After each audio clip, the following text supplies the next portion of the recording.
हैं, ठीक है। तो पैसिव वॉइस जो कि इंग्लिश का एक बहुत ही इंपॉर्टेंट चैप्टर है, इसके बिना इंग्लिश की कल्पना नहीं की जा सकती। It is called the pillar of the English language and English grammar too, ठीक है। वैसे तो आपने पैसिव वॉइस और एक्टिव वॉइस कब से बचपन से ही पढ़ रखा होगा, लेकिन आज हम लोग बिल्कुल डिफरेंट वे में पढ़ने जा रहे हैं। डिफरेंट वे क्या होता है कि पैसिव वॉइस क्यों पढ़ते हैं, शायद अभी तक आप लोगों को नहीं पता होगा।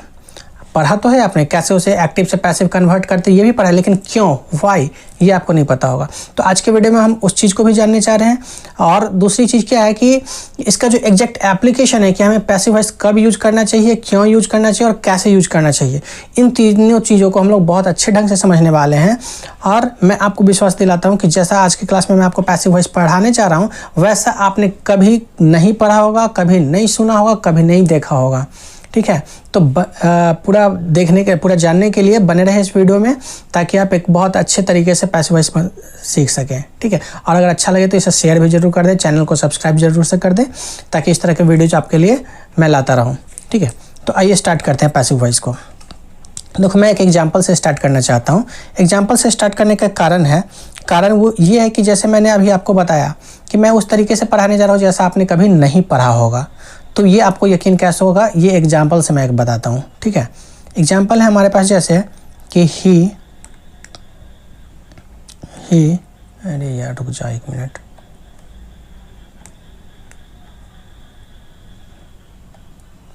देखो for example we have he eats, ठीक है, ही ईट्स एन एप्पल। अब आपने ये लिख दिया ही ईट्स एन एप्पल। अब अगर इसका पैसिव वॉइस हम लोग बनाए तो इसका पैसिव वॉइस क्या होता है, इसका पैसिव वॉइस हो जाएगा आपका एन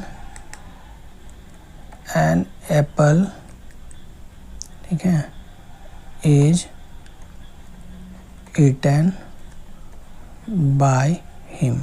अब अगर दोनों की हिंदी मीनिंग की हम लोग बात करें तो ही ईट्स एन एप्पल, ठीक है, ही ईट्स एन एप्पल की अगर हम लोग बात करें तो ही ईट्स एन एप्पल का मीनिंग क्या होता है कि वह एक सेब खाता है, ठीक है। और an apple is eaten by him अगर हम कहें तो इसका मतलब होता है सेब उसके द्वारा खाया जाता है। अब देखो, दोनों बातें सेम है, वह सेब खाता है या उसके द्वारा सेब खाया जाता है, मैं सेब खाता हूँ या मेरे द्वारा सेब खाया जाता है, बात तो एक ही है ना। तो ये एक्टिव टू पैसिव हम लोग इस तरीके से कन्वर्ट करते हैं। Now the question is why. क्या आपने कभी भी रियल लाइफ में ऐसा हुआ कि मम्मी पूछी बेटा खाना खा लिए, तो हाँ मम्मी मेरे द्वारा खाना खा लिया गया, ऐसा कभी आपने बोला? सर ने पूछा होमवर्क किए, तो हाँ मेरे द्वारा होमवर्क कर लिया गया, ऐसा कभी आपने बोला? बिल्कुल नहीं बोला होगा। तो फिर जब हम ऐसा बोलते नहीं है, ऐसा लिखते नहीं है, तो ये पैसिव वॉइस में इस फॉर्मेट को क्यों पढ़ रहे होते हैं हम लोग? एक्टिव टू पैसिव में तो ऐसा ही होता है। And perhaps you have no answer.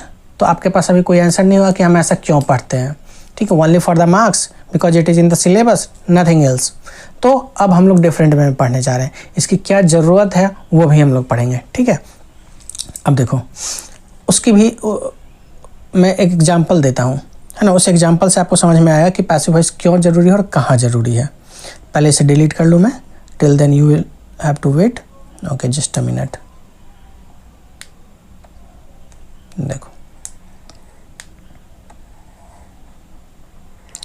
देखो ऐसा है कि हम लोग बहुत सारी चीज़ें अब तक रट रहे होते हैं जो कि हमें रटना नहीं बल्कि सीखना था। तो हम लोग आज इस क्लास में सीखने जा रहे हैं। अब एक एग्जांपल मैं लिखता हूँ, ठीक है। वो एग्जांपल क्या है, हाँ, वह, मैं हिंदी में पहले लिख रहा हूँ, ठीक है। जैसा कि आपने देखा, वह सेब खाता है, वह सेब खाता है। तो आपने इसका इंग्लिश बना लिया, ठीक है। क्या इसका इंग्लिश बनाएंगे आप? ही ईट्स एन एप्पल, ठीक है। अब फिर हम लोग पढ़ेंगे क्या, एग्जाम्पल हमारे पास है, वह मिठाई खाता है, ठीक है, वह मिठाई खाता है। तो ये भी आप इसकी भी इंग्लिश बना लेंगे। क्या बना लेंगे? इसकी इंग्लिश क्या हो जाएगी, देखिए इसकी इंग्लिश हो जाएगी ही ईट्स स्वीट, ठीक है। अब अगर मेरे पास ये सेंटेंस आ जाए कि वह पिटाई वह पिटाई खाता है। अब देखो, अब इसकी इंग्लिश आप बताइए। तो इसकी इंग्लिश बनाने में मुझे पता है अब आपको प्रॉब्लम हो रहा होगा, आप बना नहीं पाएंगे। वाई, क्यों, ऐसा क्यों हुआ? अब हमें ये जानने की जरूरत है कि ऐसा क्यों हुआ। ठीक है, तो ये जानने के लिए कि ऐसा क्यों हुआ, क्यों आप ये दो सेंटेंसेस को इजीली बना पा रहे हैं। देखो, ये दो सेंटेंस है आपका, वह सेब खाता है, ये आपने आसानी से बना लिया, ही ईट्स एन एप्पल। ये जो सेंटेंस है वह मिठाई खाता है, ये भी आपने आराम से बना लिया, ही ईट्स स्वीट्स। अब है कि वह पिटाई खाता है, इसमें आपको परेशानी हो रही है। क्यों परेशानी हो रही है उसको हम लोग जानते हैं। इसके लिए आपको अब जानना होगा क्या, ये जानने के लिए आपको जानना होगा सबसे पहले क्या जानना होगा, इसके लिए आपको जानना होगा क्या, सब्जेक्ट। सब्जेक्ट क्या होता है? ठीक है, सब्जेक्ट क्या होता है, ऑब्जेक्ट क्या होता है, ये दो चीज़ें आपको जाननी पड़ेगी। ठीक है, तो सब्जेक्ट का मतलब क्या होता है, जो काम को करता है, यानी कि काम करने वाला जो होगा। ठीक है, काम करने वाले को हम लोग क्या कहते हैं, सब्जेक्ट कहते हैं। ठीक है, काम करने वाला जो होगा वही क्या कहलाएगा, सब्जेक्ट कहलाएगा। ठीक है, काम करने वाला सब्जेक्ट कहलाता है। ऑब्जेक्ट किसको कहेंगे, तो जिस पर काम होता है ना। अभी देखो, हड़बड़ाना नहीं है, बहुत सारे बच्चों को ऐसा लग रहा होगा कि सब तो पता ही है, लेकिन कोई बात नहीं, आप पेशेंस रखें और देखें, कुछ अच्छा अनोखा मैं सिखाने जा रहा हूँ, इंटरेस्टिंग। जिस पर, ठीक है, जिस पर काम होता है। एग्जाम्पल से मैं आपको बताता हूँ। अब देखो, जैसे यहाँ पे एक एग्जाम्पल कि वह सेब खाते हैं। सबसे पहले तो आप इसमें वर्ब को लोकेट कर लो। ठीक है, वर्ब कौन सा है, तो वर्ब आपको मिल जाएगा यहाँ पे क्या, वर्ब मतलब एक्शन, जो एक्शन हो रहा है यहाँ पे, एक्शन कौन सा हो रहा है, काम कौन सा हो रहा है, तो खाना, ये जो आपका वर्ब है। अब आप सोचिए कि इस काम को कर कौन रहा है, कौन खा रहा है, तो वह खा रहा है, तो वह हो गया सब्जेक्ट। तो यहाँ पे वह को हम लोग क्या कहेंगे, ये जो हो गया आपका क्या हो जाएगा, ये सब्जेक्ट हो जाएगा। ठीक है, अच्छा, किस पे खाने का काम हो रहा है, क्या खा रहा है, तो ये खा रहा है क्या, सेब। तो सेब आपका क्या हो जाएगा, ये हो जाएगा ऑब्जेक्ट। ठीक है, ये आपका हो जाएगा ऑब्जेक्ट। अब सेकंड सेंटेंस में है तो फिर वैसे ही, वह मिठाई खाता है, खाना काम हो गया। अब कौन खा रहा है, तो वह। ठीक है, कौन खा रहा है, तो हो गया वह आपके पास। तो वह क्या हो जाएगा, अगेन सब्जेक्ट, और क्या खा रहा है, तो मिठाई, तो ये हो जाएगा आपका ऑब्जेक्ट। लेकिन अब इस सेंटेंस में आए तो देखो, इस सेंटेंस में फिर आपको सोचना है सब्जेक्ट और ऑब्जेक्ट। सोचिए, अगर आप सोच रहे हैं कि वह हो गया सब्जेक्ट, तो आप बिल्कुल गलत सोच रहे हैं। क्यों? अब इमेजिन करो, देखो इमेजिन करना है, क्योंकि रियलिटी में हम लोगों को रहना है, रियलिटी से सीखना है ना। तो इमेजिन अगर हम लोग करते हैं, जस्ट अ मिनट, क्या कि वह पिटाई खाता है, वह एक कोई व्यक्ति वह पिटाई खा रहा है, तो सोचो उस पर पिटाई हो रहा है कि वह पिटाई कर रहा है। वह पिटाई खाता अगर हम लोग बोल रहे हैं, तो वह एक व्यक्ति है, उस पर क्या हो रहा है, पिटाई हो रहा है, उसकी पिटाई हो रही है।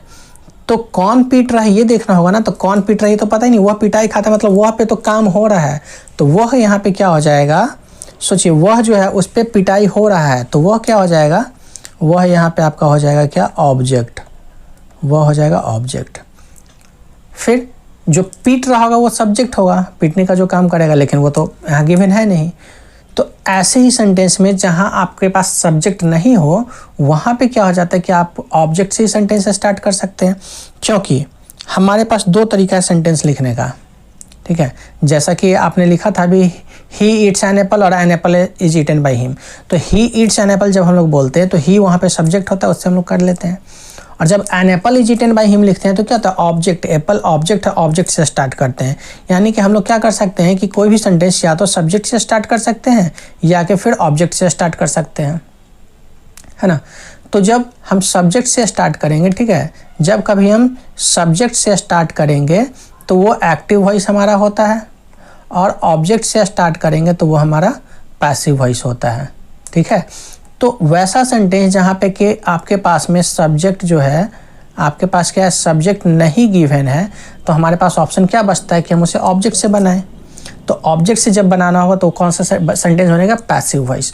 तो सिंपली एक्टिव टू पैसिव करना कोई बड़ी बात नहीं है, क्योंकि वहाँ सब्जेक्ट ऑब्जेक्ट दोनों है, तो उसकी ज़रूरत भी नहीं। ज़रूरत कहाँ है पैसिव वॉइस की, वैसे सेंटेंस को हम लोगों को पैसिव वॉइस में लिखना चाहिए जहाँ पे कि सब्जेक्ट नहीं होता है।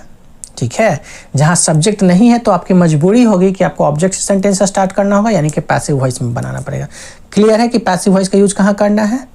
वैसा सेंटेंस जहाँ आपको ये नहीं पता चले कि जो गिवन काम है वो काम कर कौन रहा है, ये जब आपको नहीं पता होगा तो वो पैसिव में बनेगा।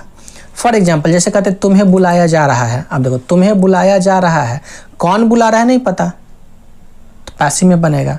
बच्चों के बीच मिठाइयाँ बांटी जाती है, कौन बांट रहा है ये जिक्र नहीं किया गया सेंटेंस में, उनके बीच बांटी जाती है, यानी कि आपके पास ऑब्जेक्ट है मिठाई और इसको बांटा जा रहा है, ये है काम, लेकिन कौन इस काम को कर रहा है ये नहीं गिवन है, तो ये सेंटेंस क्या होगा? पैसिव में बनेगा। समझ गए?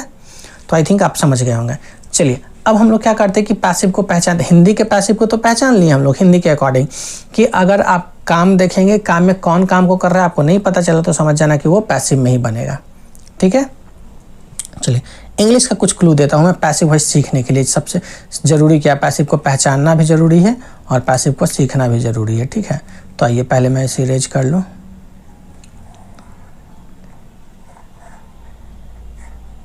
Just a minute. और देखो ऐसा है ना कि मैंने क्या कहा था कि अभी तक जो भी हम लोग पढ़े हैं ना बिल्कुल रटने वाली वो चीज़ें पढ़े हैं।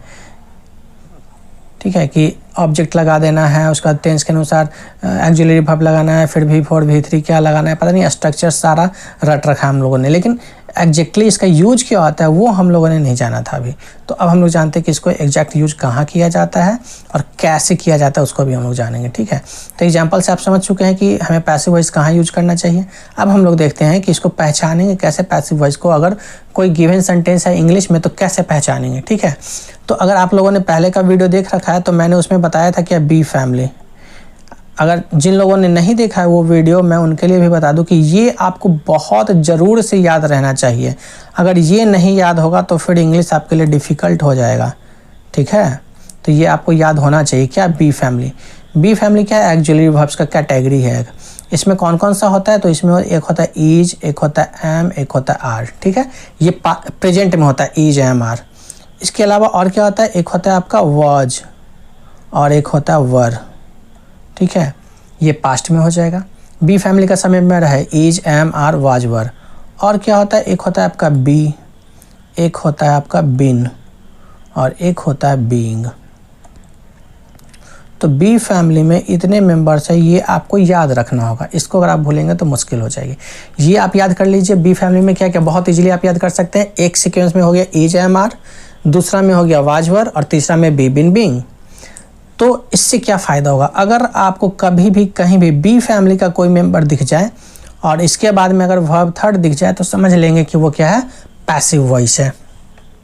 ठीक है, तो क्या आप पैसिव वॉइस को पहचान पाएंगे? अगर बी फैमिली का कोई मेंबर दिख जाए उसके बाद वर्ब थर्ड दिख जाए तो निश्चित तौर पर वो पैसिव वॉइस में होगा। ठीक है, याद रखेंगे। हैव के बाद तो वर्ब थर्ड लगता ही है, उसकी बात नहीं की जा रही है, बल्कि बी फैमिली के बाद अगर V3 दिख जाए तो समझ लेंगे कि निश्चित तौर पर पैसिव वॉइस होगा। क्लियर? चलिए एग्जाम्पल मैं बताता हूँ। और देखो इससे बहुत अंतर होता है। अगर मैं लिखता हूँ the lion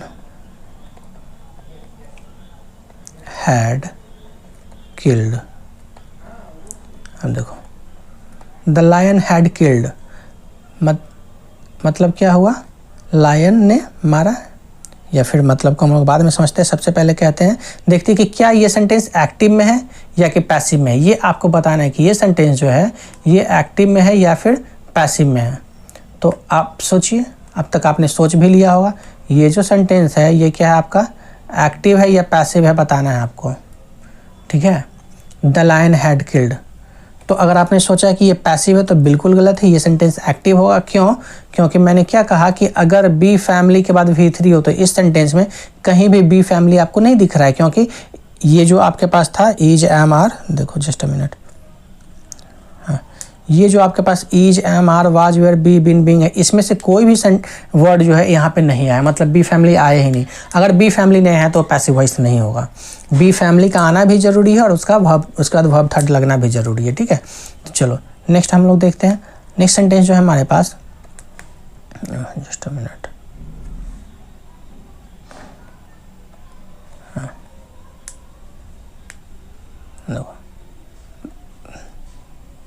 the lion was killed. अब देखो क्या ये पैसिव वॉइस में है? ये कौन से वॉइस में है? तो ये पैसिव वॉइस में क्यों होगा? तो देखो ये वाज आया, वाज है ना, तो वाज क्या होता है? ये बी फैमिली में से है वाज, और इसके बाद क्या लग रहा है आपको? वर्ब थर्ड लग रहा है। देखो यहाँ पे आप देख सकते हैं किल्ड क्या है? V3 है। तो ये आपका हो गया बी फैमिली और ये हो गया वर्ब थर्ड। तो बी फैमिली के बाद जब V3 आ जाए तो निश्चित तौर पे क्या होगा? पैसिव वॉइस होगा। ये कन्फर्म है कि पैसिव वॉइस ही होगा, है ना। तो अब आप आसानी से पहचान सकते हैं। But what now? अगर आपने पहचान लिया कि ये एक्टिव है और ये पैसिव है तो क्या फ़ायदा? ये पहचानने से ही हमें क्या मिल जाने वाला है? अगर हमने पहचान लिया कि ये सेंटेंस आपका क्या है? एक्टिव है और ये सेंटेंस क्या है? पैसिव है। तो ऐसा अगर हम लोगों ने पहचान लिया तो ये पहचान कर कौन सा बड़ा चीज़ मिल जाएगा हमें? मिलेगा। अब देखो इससे मीनिंग मिल जाएगा हमें। मैंने क्या बताया था कि एक्टिव सेंटेंसेस जो होते हैं, देखो इसको याद रखना और समझना भी इसको। एक्टिव सेंटेंस जो है वो किससे स्टार्ट होता है? सब्जेक्ट से। और पैसिव जो होता है, पैसिव स्टार्ट होता है किससे? ऑब्जेक्ट से। ठीक है, तो समझना क्या बता रहा हूँ मैं कि ये एक्टिव सेंटेंस जो होता है वो सब्जेक्ट से स्टार्ट होता है और पैसिव वॉइस ऑब्जेक्ट से स्टार्ट होता है। सब्जेक्ट का मतलब भी आपने समझ रखा है, जो काम को करता है वो सब्जेक्ट और जो जिस पे काम होता है वो ऑब्जेक्ट। तो अब देखो इसका फ़ायदा हम लोगों को यहाँ पे मिलने वाला है। क्या ये फ़ायदा मिलने वाला है? यहाँ हमने देखा कि द लायन हैड किल्ड, यहाँ बी फैमिली नहीं था, मतलब ये एक्टिव वॉइस हो गया। अब एक्टिव हो गया तो एक्टिव कहने का मतलब यहाँ पे जो आपको ये दिख रहा है, क्या दिख रहा है? यहाँ पे ये जो आपको लायन दिख रहा है, ये लायन क्या हो जाएगा? ये लायन सब्जेक्ट हो जाएगा। ठीक है, तो लायन यहाँ पे क्या हो जाएगा? सब्जेक्ट। वही अब यहाँ पे देखिए पैसिव वॉइस में, क्योंकि बी फैमिली प्लस V3 है तो ये पैसिव वॉइस है। पैसिव है तो यहाँ पे लायन क्या हो जाएगा आपका? पैसिव है तो लायन क्या हो जाएगा आपका? ये ऑब्जेक्ट हो जाएगा। ठीक है, अब इसको जानने से क्या फ़ायदा हुआ?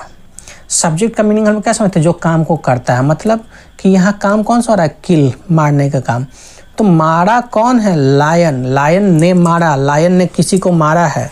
जबकि यहाँ पे जो हमारे पास सेंटेंस आ गया पैसिव, यहाँ पे लायन क्या हो गया? ऑब्जेक्ट हो गया। ऑब्जेक्ट मतलब जिस पे काम होता है, यानी कि लायन पे काम हुआ कौन सा? मारने का, यानी कि लायन को मारा गया। समझ में आया? देखो कितना अंतर आ रहा है। जब ये हैड लगा है यहाँ पे तो ये एक्टिव सेंटेंस बन गया। तो इसका मीनिंग क्या आ रहा है कि द लायन हैड किल्ड, मतलब लायन ने मारा। किसको मारा पता नहीं, मतलब यहाँ ऑब्जेक्ट नहीं पता आपको। द लायन हैड किल्ड, मारा, मतलब लायन क्या है? सब्जेक्ट है। सब्जेक्ट का मतलब लायन ने मारा। आपने पढ़ा होगा, देखो कर्ता ने और कर्म को, अगर हिंदी के आप स्टूडेंट्स हिंदी थोड़ा बहुत पढ़ा होगा तो आप समझ पाएंगे। कर्ता ने और कर्म को, मतलब जो काम करने वाला होता है वो करता है तो उसमें ने लगाते हैं हम लोग। तो यहाँ पे क्या आ जाएगा? शेर ने मारा। और यहाँ पे क्या आ जाएगा? द लायन वाज किल्ड, शेर को मारा गया। समझ गए अंतर? तो देखो यही एक छोटे से वर्ड से कितना अंतर आ रहा है, पूरा मीनिंग ही उलट जा रहा है। अगर हम लोग बोलते हैं finally Maharana Pratap had killed, मतलब महाराणा प्रताप ने फाइनली मार दिया सबको। और अगर हैड की जगह गलती से वाज आ गया, finally Maharana Pratap was killed, तो पूरा मीनिंग हो गया उल्टा कि फाइनली महाराणा प्रताप को मारा गया। समझ गए? तो ये पैसिव वॉइस का चक्कर है और ये मीनिंग में अंतर है। तो अभी आप पहचान पा रहे हैं पैसिव वॉइस पहचान कर हम सब्जेक्ट ऑब्जेक्ट पहचान लिए और सब्जेक्ट ऑब्जेक्ट पहचानने से हमें मीनिंग ड्रॉ हो गया। ठीक है, तो वीडियो काफ़ी लंबा हो जाएगा, इसलिए नेक्स्ट वीडियो में अभी डिटेल से हम लोग और पैसिव वॉइस को पहचानेंगे और पैसिव वॉइस के यूज को सीखेंगे। अगर वीडियो अच्छा लगे तो आप इसे लाइक करें, सब्सक्राइब करें, तभी मैं फिर और आगे वीडियोज ला पाऊँगा। अगर मुझे ऐसा लगे कि हाँ आप लोगों को पसंद आ रही है वीडियो, तभी तो मैं फिर वीडियो बनाऊँगा। ठीक है, so thank you for today, bye bye.